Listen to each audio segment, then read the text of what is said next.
What's up? It's day 6 in my 7 class strong challenge, and the reason I started this is because I turned 40 in 69 days. I want to enter my 40s in the best shape of my life and best shape for 40. And the thing that I want to talk about today is how to build muscle when you're 40. This is the prelude into like what I'm gonna talk more about it, but I want to talk about it in terms of what we're at right now. And there are 4 things that'll help you build muscle in your 40s. 1 is cardio, 2 is recovery, 3 is protein, and 4 is lifting heavy enough. I'm not going to talk about this in any particular order. You'll see as you continue to watch this video, you'll see I'll talk more in terms of detail, draw some little snippets there. But these are very important because when you're 40, I think a lot of guys, and I'm going to speak from a male perspective because I'm a male and that's my perspective.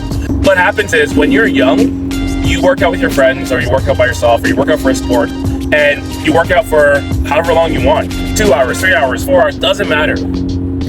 As you age, what ends up happening, while there's like less testosterone, we talked about that, we talked about stress, and we talked about all this stuff, the real thing is time. Everyone has the same 24 hours in a day, but once you get older, you get more responsibility. You got a mortgage, you have kids, a wife, you get people in your life that you care about that now all of a sudden that you think you have to sacrifice yourself in order to help them. And while there is time that's sacrificed to be able to spend time with your loved ones, there is importance in terms of work taking care of yourself. You either take care of yourself now or someone else will be taking care of you later, right? The cost is either now or later. Sorry, I'm fidgeting with the camera. The cost is either now or later. Who's gonna pay for it? Do you want yourself to pay for it, or do you want your kids or your spouse or your grandkids, nieces, nephew, some home to take care of you? If you don't start now, you're not going to do this. And I think about it from a point of view that I'm 39 right now. And I still remember high school. I still remember elementary school. I still remember all these things. It feels like it was yesterday.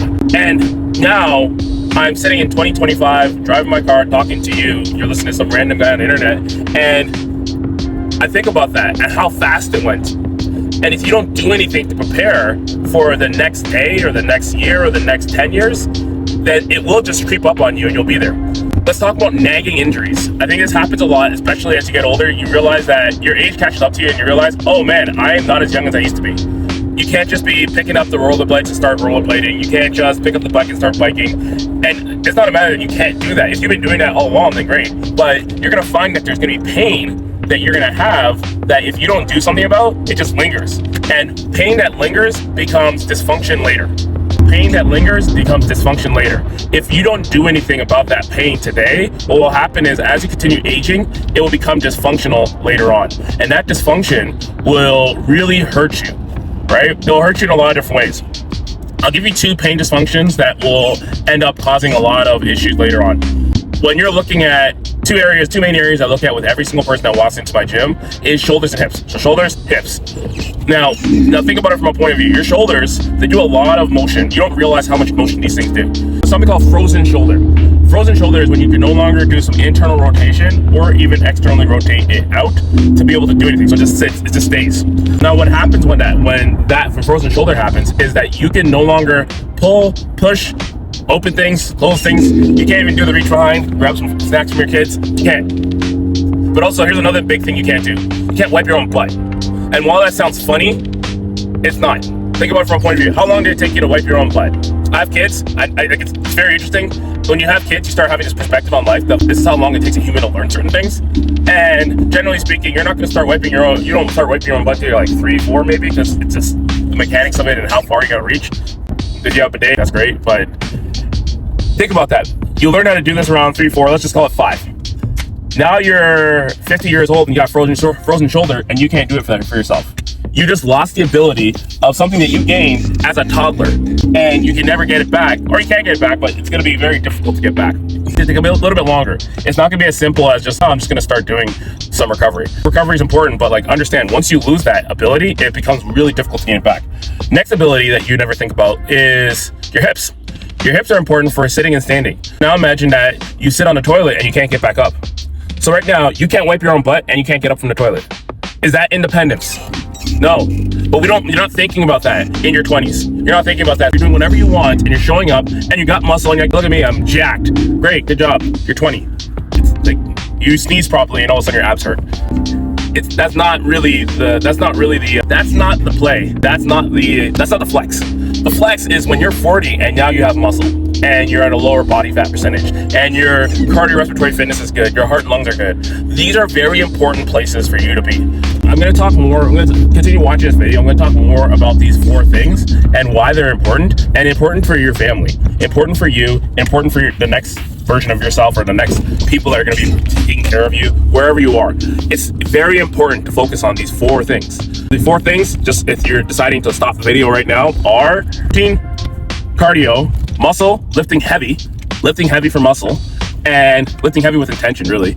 And then the last one would be recovery. Continue watching this video. I got some more gems for you. Peace. Building muscle after 40 doesn't mean getting bulky, slow, or tired. It means getting stronger, leaner, and smarter. But no one tells you what really changes after 40. When I was younger, I thought results came from doing more. More sets, more workouts, less rest. At 40, that's nearly broke me. Now I know better. Recovery is the real muscle builder. Sleep, stress, hydration. If you miss these, your gains vanish. I went from sore and stuck to feeling lean, strong, and energized just by prioritizing recovery. If you skip this step, your results will always be temporary. You don't need to destroy yourself in the gym. You need to stimulate your body to adapt the formula. Progressive overload, good form, heavy enough to challenge you. Smart beats savage every time. And don't skip the basics. Squat, press, pull.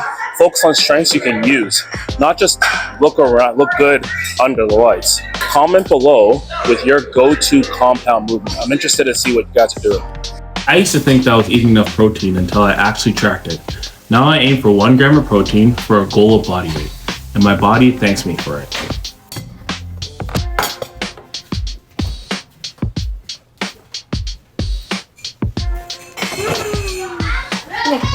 You're not recovering like you used to. Prioritize protein and everything changes. Strength, fat loss, even hormone levels. Most guys are under eating protein by 50%. To run marathons to stay lean. Zone 2 cardio is my secret weapon. Walks with the kids, bike rides, morning steps.